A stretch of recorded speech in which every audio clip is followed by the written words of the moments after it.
بسم الله الرحمن الرحيم والفجر وليال عشر والشفع والوتر والليل إذا يسر هل في ذلك قسم لذي حجر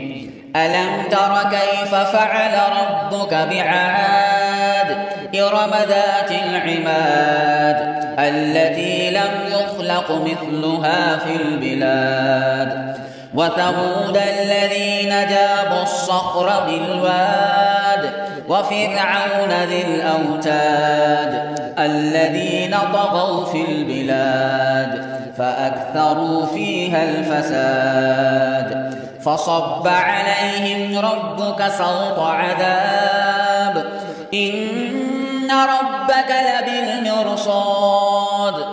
فأما الإنسان إذا ما ابتلاه ربه فأكرمه ونعمه فيقول ربي أكرمن وأما إذا ما ابتلاه فقدر عليه رزقه فيقول ربي أهانن كلا بل لا تكرمون اليتيم ولا تحاضون على طعام المسكين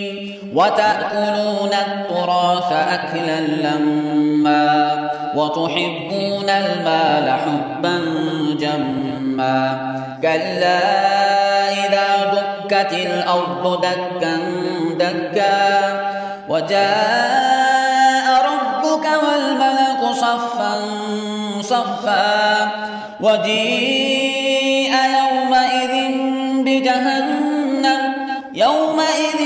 يتذكر الإنسان وأنى له الذكرى يقول يا ليتني قدمت لحياتي فيومئذ لا يعذب عذابه أحد ولا يوثق وثاقه أحد يا أيتها النفس المطمئنة ارجعي إلى ربك راضية مرضية فادخلي في عبادي وادخلي جنتي.